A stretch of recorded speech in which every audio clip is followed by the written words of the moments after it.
ক্ষেত্র বিশেষে আমরা একটা কাইন্ড অফ একটা ট্রেন্ড আসলে দেখতে পাই যে লাইভ ক্লাস ৫০ টা, ১০০ টা, ২০০ টা, ৩০০ টা লাইভ ক্লাস এই টাইপের একটা জিনিস। এখন এই যে লাইভ ক্লাস হইলে কি আসলে এটা কোনভাবে বেনিফিট হয় কিনা? বা এখন যদি এটা বেনিফিট হয় তাহলে কেন আমরা লাইভ ক্লাস স্টার্ট করি না? যে সব লাইভ ক্লাস হবে এবং লাইভ ক্লাসের পরে মোটামুটি ৩০০, ৪০০, ৫০০ রেকর্ডেড ভিডিও আছে আমি দিয়ে দিব।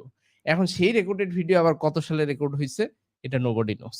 এখন প্রোগ্রামিং হিরোর ক্ষেত্রে যেটা হয় যে মোটামুটি প্রত্যেকটা ব্যাচেই 60-70% কনটেন্ট আবার নতুন করে আমরা রি-রেকর্ড করি। প্রথমত এই যে রি-রেকর্ড যে করি, এই রি-রেকর্ড না করে লাইভ ক্লাস নিয়ে নিলেই তো হইতো।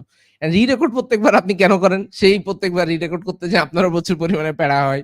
কারণ এই ভিডিও আপনার কাছ থেকে নিতে টিমেরও অনেক সময় চ্যালেঞ্জ হয়ে যায়।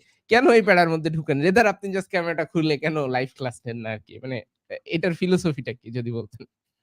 মানে প্রথমত বিষয় হচ্ছে মানে আমরা তো লাইভ মানে অনলাইন ক্লাসের কথা বাদ দাও। আমরা তো হচ্ছে ইউনিভার্সিটিতে তো যে টিচারের সামনে বসে পড়াশোনা করতেছি।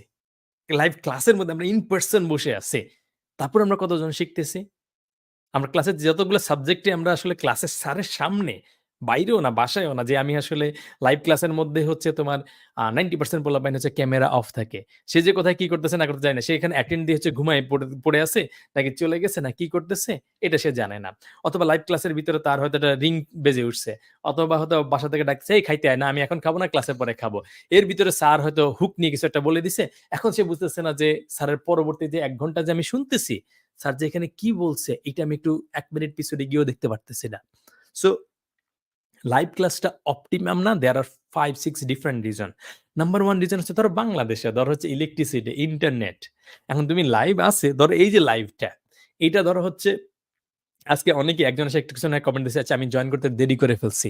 তো তুমি যদি এরকম একটা ক্লাস শুরু হয়, ১০ মিনিট পরে ক্লাসে ঢুকো, ফুল লেকচারটাই তোমার কাছে থেকে বাতিল হয়ে গেল। কারণ কি? তুমি ১ম ১০ মিনিট বুঝো নাই। এখন বাকি যে ৯০ মিনিটস আছে ক্লাসের মধ্যে সেখানে স্যার কি নিয়ে কথা বলছে, কতটুকু বলছে সব তোমার ডিসকানেক্টেড ভাবে চলে যাচ্ছে। মানে ফুল টাইমটা তোমার ওয়েস্টেড হইল। আবার ফুল ভিডিওটা তোমাকে দেখা লাগতেছে।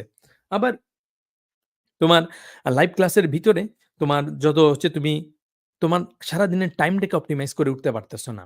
কারণ কি? কারণ হচ্ছে ধরো একটা মানুষের লার্নিং এর কিছু ইফেক্টিভ টাইম থাকে। একটা পার্সোনালিটি একটা স্টাইল থাকে। কিছু মানুষ হচ্ছে আর্লি রাইজার। ধরো ফজরের নামাজের সময় উঠে যায়, তারপরে ঘুমায় না। ধরুন ২-৩ ঘন্টা একদম খুবই প্রাইম টাইম লার্নিং এর সময়, তার ওই সময়টা খুব সিরিয়াসলি এফোর্ট দিতে পারে। কিছু মানুষের জন্য হচ্ছে লেট নাইট খুব পারফেক্ট সময়। কিছু মানুষের লাইভ ক্লাসগুলো হয় ৯ টার সময়। ৯ টার সময় সবচেয়ে বেশি লোডশেডিং হয় এবং বাসায় সবচেয়ে বেশি যন্ত্রণা হয় এরকম হিন্দি সিরিয়ালগুলো মোস্টলি এই সময়ের মধ্যে হয়। দেখা যাচ্ছে মা বা খালা হচ্ছে লাউডে হচ্ছে হিন্দি সিরিয়াল দেখতেছে, খেলা ওই সময়টায় হয়, এলাকায় গান বাজনাটা ওই সময়টা হয়। এর ভিতরে তুমি হচ্ছে লাইভ ক্লাস করতেছো আরকি। So live class is kind of like মানে ইন্টারেস্টিং শোনা গেলেও হচ্ছে আমার কাছে মনে হচ্ছে ইটস 30% ইফেক্টিভ দ্যান আমাদের প্রি রেকর্ডেড ক্লাস, যেটা হচ্ছে আমি আমার লাইফ স্টাইলের মধ্যে অ্যাডজাস্ট করে নিতে পারবো। আমি ভিডিওটা চাইলে একটু পিছনে দেখে দেখতে পারবো। আমি চাইলে হয়তো কোডটা আ একটা জায়গা আছে এখানে পজ করে আমি হয়তো একটা কোয়েশ্চেন করে কোয়েশ্চেনের অ্যান্সার করে বা গুগলে সার্চ দিয়ে জেনে এসে আবার এটা কন্টিনিউ করতে পারবো। লাইভ ক্লাসে শুরু হয় লাইভ ক্লাস। লাইভ ক্লাসে কিন্তু যেমন হচ্ছে পোলাপাইন থাকে হয়তো হচ্ছে ১০০ জন, কিন্তু কোয়েশ্চেন করে হয়তো ১ জন ২ জন, অনেক ক্ষেত্রে কোয়েশ্চেনও করে না।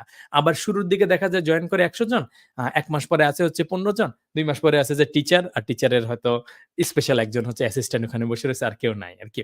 সো লাইভ ক্লাসটাকে আমরা যতটা গ্লোরিফাই করি এর ইফেক্টিভনেসটা কিন্তু রিভার্স ওয়েতে। লাইভ ক্লাস প্রোগ্রামিং হিরোতেও আছে, যেমন কনসেপচুয়াল সেশনও আছে এবং কনসেপচুয়াল সেশন গুলা আমরা লাইভ রাখি এটা অন্য একটা কারণে। কিন্তু লাইভ ক্লাসের উপরে যদি তোমার প্রাইমারি ডিপেন্ডেন্সি হয়, তাহলে এটার ইফেক্টিভিটি আমরা সব জায়গা থেকে দেখছি সিগনিফিকেন্টলি কম। এবং যারা লাইভ ক্লাস করছে বিভিন্ন প্ল্যাটফর্মে এখানে সেখানে, তারা বলতে পারবে যে আসলে লাইভ ক্লাসের মধ্যে হচ্ছে আমি রেডি হয়ে এসে বসলাম। টিচার এসে বলতেছে, "আজকে তো আমার এলাকায় ইলেকট্রিসিটি নেই, আজকে ক্লাসটা হবে না।" তোমার আজকে সারাদিনটা কি? কোন কাজ নেই। আচ্ছা, টিচারের ওই সমস্যা হইছে, টিচারের এখানে ইলেকট্রিসিটির সমস্যা হইছে। সেই ক্লাস হচ্ছে দেখা গেছে যে আল্টিমেটলি দেখা যায় যে লাইভ ক্লাস যখন আমরা হচ্ছে হয়তো স্পেসিফিক একটা পারসনের মানে ওই স্পেসিফিক টাইমের উপর ডিপেন্ড করি, তার টায়ার পাংচার হয়ে যায়, এটা সেটা হয়ে যায়। পরে দেখা যায় 60-70% হচ্ছে লাইভ ক্লাস ঠিকমতো করে হয় না। তখন দেখা যাচ্ছে মডিউলের প্রিসাইজটা থাকে না ঠিকমতো করে। অনেক বেশি একসাথে ৪, ৫টা ৭টা জিনিস দিয়ে সেটাকে শেষ করা হয় আরকি। মানে প্ল্যান্ড ওয়েতে আসলে লাইভ ক্লাসটা করা যায় না। কারণ লাইভ ক্লাসের মধ্যে হচ্ছে একজন টিচার, আমি যখন টিচার আমি হয়তো ধরো এই ১৫-২০ বছর ধরে শিখাচ্ছি অথবা অ্যাকচুয়াল শিখানোটা হয়তো ২০-২৫ বছর হয়ে গেছে। তারপরেও দেখা যায় যে আমি শিখাইতে গেলে কোনো একটা টপিক যদি আমার প্ল্যান না থাকে, ছোট অংশতে যদি আমি শেষ না করি, তাহলে একটা টপিক অনেক বেশি বলা হয়, আর একটা টপিক হয়তো বাদই পড়ে যায়। whereas আমি যদি হচ্ছে ছোট, ছোট চাঙ্কে করি, তাহলে আমার জন্য কন্ট্রোল করাটা অনেক বেশি ইজিয়ার হয়। বোনাস ছোট একটা ভিডিও দিয়ে আমি রিকভার করে ফেলতে পারি আরকি। সো লাইভ ক্লাসটাকে আসলে মানে একটা লেস ইফেক্টিভ জিনিসটাকে রিয়েলিটি থেকে সরাইয়া জাস্ট হচ্ছে অ্যাটেনশন এমন একটা ভাবে দেয়া হচ্ছে, যেটা আসলে অতটুকু ইফেক্টিভ না আরকি। যারা লাইভ ক্লাস করছে তাদের সাথে তুমি যদি কথা বলো, বসো, এনালাইসিস করো যে রিসার্চটা আমরা করছি, সেই রিসার্চটা যদি যারা লাইভ ক্লাস করছে তারাই বলতে পারে যে লাইভ ক্লাস আসলে ১ মাস পরে কতটা ইফেক্টিভ আরকি। লাইভ ক্লাসের ব্যাপারে একটা মজার জিনিস আছে। মজার জিনিসটা হচ্ছে এই ধরেন আপনি অলমোস্ট তো ১৫-২০ বছরের মতো বললেন যে আপনি পড়াইছেন। আর প্রোগ্রামিং এর সাথে প্রোগ্রামিং শেখান ২০১১ সাল বা ওই সময় থেকে। তো সেইটা থেকে যদি ধরি তাইলে এদিকে ১০, ৪, ৪ মানে ১৫ বছরের মতো প্রোগ্রামিং শেখান অলমোস্ট। তো এই জায়গাটাতে আপনার তো প্রোগ্রামিং সম্পর্কে ধরেন একটা ভালো এক্সপার্টিস চলে আসছে। লাইভ ক্লাস হইলে মানুষ যেহেতু আসলে খুবই অলস প্রাণী আরকি। মানুষ ভাবে সে অনেক ও প্রোঅ্যাক্টিভ। না, লাইভ ক্লাসে আরেকটা প্রবলেম আছে। তো লাইভ ক্লাসের হচ্ছে যে হ্যাঁ, তুমি you become watching a YouTube video আরকি, নাথিং এলস। কিন্তু তুমি পজ হ্যাঁ, দিয়ে স্যারের সাথে, সাথে কোডিং করতে উঠতে পারো না। কারণ তুমি কি খেয়াল করবা, শুনবা? স্যার তো স্যারের হ্যাঁ। মতো করে হচ্ছে দেখাচ্ছে, এটা হচ্ছে, এটা হচ্ছে, এটা হচ্ছে, এটা হচ্ছে, এটা হচ্ছে। ইউ আর ওয়াচিং এ নাটক সিনেমা, তুফান সিনেমা দেখতেছো আরকি। এই টাইপের একটা বিষয় আরকি। কিন্তু that's not the way of learning. Learning হচ্ছে যে ভাই আমি ভিডিওটা দেখতেছি, পজ করতেছি, আমি নিজে কোড করতেছি, করতে গিয়ে আমার ২ টা এরর হইছে। টিচার যখন দেখাবে তার তো হুড় করে সবকিছুই ঠিকমতো কাজ করবে। কারণ সে তো এতদিন ধরে শিখে আসছে, রাইট? আমি করতে গেলে না যত সব সমস্যা, এরর খাই এটা সেটা খায়। এখন এই যে এররটা আমি দেখলাম না, দেখে নাটক সিনেমার মতো করে দেখলে তো আমি ডেভেলপার হইতে পারব না। আমার তো থিংকিংটা গ্রো হবে না। I have to type it, I have to run it, see it ঠিকমতো কাজ হচ্ছে কিনা। না হলে এররটা সলভ করতে হবে। আমার ব্রেইনের ভেতরে জিনিসটা ঢুকাইতে হবে। সো লাইভ ক্লাসে তো সেই সুযোগটা নাই। I became a like a YouTube playlist watcher। এখন ওয়াচার দিয়ে জিন্দেগিতে ডেভেলপার হইতে পারবা না আরকি। So there are so many technical faults live ক্লাসের মধ্যে যেটাকে আসলে somehow মানে ইফেক্টিভিটি এনালাইসিস না করেই ওকে লাইভ হচ্ছে বলেই যে রসগোল্লা হয়ে গেছে বিষয়টা এরকম না। কিন্তু রসগোল্লার ভিতরে হয়তো দেখা গেছে কাঁচামরিচ দিয়ে রাখছে, বোম্বাই মরিচ দিয়ে রাখছে সেটাই বুঝি না আরকি।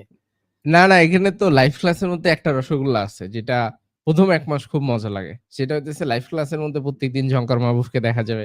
ভাইয়াকে দেখতে পারলে এই যে এটা কমেন্টের মধ্যে বলব, "ভাইয়া বহুদিন পর আপনাকে দেখতেছি।" কিন্তু ১ মাস দেখতে, দেখতে তখন দেখা যাবে ঝংকার মাহবুবের যে একটা এক্সাইটমেন্ট ছিল সেটাও চলে যাবে। পরে ক্লাসেও যাইতে মন চাবে না। সো আল্টিমেটলি ওই রসগোল্লা পরবর্তীতে আর রসগোল্লার মতো মিষ্টি লাগবে না। এটা হইতেছে ফ্যাক্ট। আমি যেটা বলতেছিলাম যে মানুষ আসলে ক্ষেত্র বিশেষে যেহেতু একটু অলস টাইপের মানুষ।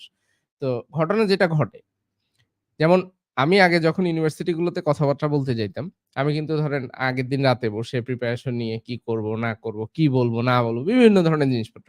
অ্যান্ড ওভার দ্যা টাইম যেহেতু আল্লাহর অশেষ রহমতে একটা এক্সপেরিয়েন্স বা এক্সপার্টিস হয়ে গেছে, এখন আমি যেটা করি যে মাথার ভিতরে স্টোরিটাকে সাজাই যে কি বলব, কোন পয়েন্ট বলা যায়, রিসেন্ট টাইমে কি হইছে, এরকম একটা জিনিস। এখন লাইভ ক্লাসে যখন একটা এক্সপার্ট মানুষ ঢুকে মেজরিটি টাইম যেটা হয়, সে একটু লেস প্রিপারেশন নিয়ে ঢুকে। কারণ আমি যখন একটা জিনিস রেকর্ড করতে বসি তখন কি হয়? যে আমাকে অনেক জিনিসপত্র স্ক্রিপ্ট এটা সেটা নিয়ে আমি বসি। কিন্তু আমি জানি যে আমি জাভাস্ক্রিপ্ট এর তো এক্সপার্ট। তো আমি যখন ক্লাসরুমে ঢুকতেছি, আমি ঢুকে আমার মতো করে যতটুক পারি, আমার মাথার মধ্যে যতটুক আছে ততটুক দিয়ে আমি ক্লাসরুম থেকে বের হয়ে চলে আসতেছি। সো লাইভ ক্লাসের ভিতরে এটাও আরেকটা আমার কাছে মনে হয় যে চ্যালেঞ্জ হয়ে যায় অনেক সময়। কারণ আমি যখন রেকর্ড করতে বসি আমাকে কিন্তু একদম একটা স্ক্রিপ্ট নিয়ে বসতে হয়। যে কি করব? বা কিভাবে আসলে পুরা জিনিসটা শেখাইতে হবে এবং শেখার ভিতরে যদি কোন একটা গ্যাপও হয়ে যায় তখন কি হয় যে আমি পরবর্তীতে ওই যে আপনি যেটা বললেন যে একটা বোনাস ভিডিও বা একটা সাপোর্টিং আরেকটা ভিডিও দিয়ে আমি সেটাকে কাভার করে দেওয়ার একটা সুযোগ থাকে। এবং এটা আরেকটা খুবই ইন্টারেস্টিং জিনিস যে প্রোগ্রামিং কিন্তু জাস্ট চোখ দিয়ে দেখার জিনিস না আরকি। এখন কেউ যদি চিন্তা করে প্রোগ্রামিং এর সাথে আবার এই রান্না শেখার একটা ভালো মিল আছে আরকি। রান্না শেখা ওই ঘটনা যেটা ঘটে কি যে আমি আর আমার বউ মাঝে বাসায় রান্না করি তো। ভিডিও দেখে আমার বউ মাঝে বলে, "এই রেসিপিটা খুবই সোজা। কোন সমস্যা নেই। আমরা জাস্ট এই জিনিসপত্রগুলো লাগবে। এটার ভিতরে মিক্স করব আর হয়ে যাবে।" কিন্তু আমরা প্রত্যেকটা বার ইভেন এই যে গতকাল রাতেও হইছে। যে আমরা একটা জিনিস বানাইতে গেছি। দেখছি ভিডিওটা খুবই ইজি। ভিডিও যখন দেখছি তখন তো আর বুঝি নাই। কিন্তু যখন করতে গেছি দেখি পুরা কিচেন নোংরা হয়ে গেছে। এখন পরে আমরা চিন্তা করছি ভাই এই জিনিস তো দোকান থেকে অর্ডার করে খাইলে এই প্যারাটাও হইতো না, কিচেনও ক্লিন করতে হইতো না, এই ধরনের কোনো ঝামেলা হইতো না। সো মানে যে কিছু ওরা স্বাদ জিনিস মতো লবণ বলছে। এখন এটা যে আসলে কি ১ চামচ না ২ চামচ এটা তো আপনি বুঝতেছেন না। মিডিয়াম আছে। এখন রাইট। মিডিয়াম তোমার মিডিয়াম আছে, তার মিডিয়াম আছে দেখে তোমার মিডিয়াম আছে পুড়ে যাচ্ছে, তার মিডিয়ামে কি আছে কিছুতে হচ্ছে না। সো ওইটা ওর হচ্ছে সাথে ওই কিন্তু দেখতে উপায় নাই। লাগবে রসালো কিন্তু নিজে করতে গেলে এটা কিন্তু আবার হ্যান্ডস অন করে তোমার হবে। তুমি তো ১ম বার করছো এইজন্যই তুমি মেস আপ করে ফেলছো। কিন্তু এটা তোমাকে রাইট। কিন্তু ওই যে ভিডিও দেখার সাথে, সাথে তুমি যদি প্র্যাকটিস করো, তারপরে হচ্ছে আবার পরের দিন আবার করো, তারপরে তোমার যে প্র্যাকটিস ডে আছে সেদিন তুমি যদি হুম। করো, অ্যাসাইনমেন্ট এর সময় যদি আবার করো এবং পরবর্তী অ্যাসাইনমেন্টের অংশ হিসেবে যখন তুমি করবা, এখন ৫, ৬ বা ৭ বার যখন করবা, তখন গিয়ে জিনিসটা তোমার কন্ট্রোলে আসবে। এবং কোডিং কিন্তু লাইভে এক্সাক্টলি সেম কিন্তু জিনিস। ভাইয়া লাইভে কিন্তু ঘটনাটা হচ্ছে যে লাইভে আমার কিন্তু ডাবল টাইম ইনভেস্ট করতে হয় আমার কাছে মনে হয়।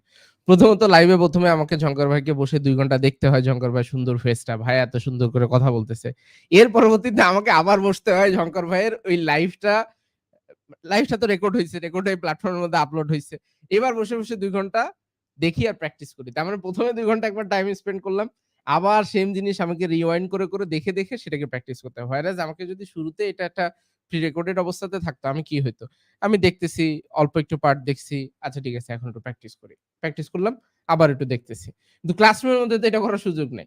এবং মেজরিটি ক্ষেত্রে ওই যে আপনি যেটা বলতেছিলেন যে ১ম ১ মাসের পরে মানুষজন যেটা করে লাইভ ক্লাস আর আসে না। সে লাইভের রেকর্ডেড ভার্সন দেখে আরকি। সো আল্টিমেটলি যে লাইভের যে মজা এইটা দেখা যায় যে কিছুদিন পরে বা ১ মাস পরে এটা আবার সেই সেম জায়গাতে ফেরত চলে আসে। তো যাই হোক তারপরেও যদি আ লাইভে কারোর ভালো লাগে তাইলে তো সে লাইভেই ক্লাস করবে। কোন সমস্যা নেই। যার যেটা ভালো লাগে। কিন্তু মূল বিষয় হইতেছে যে শিখতে হবে, শিখে একটা ক্যারিয়ারের দিকে যাইতে হবে।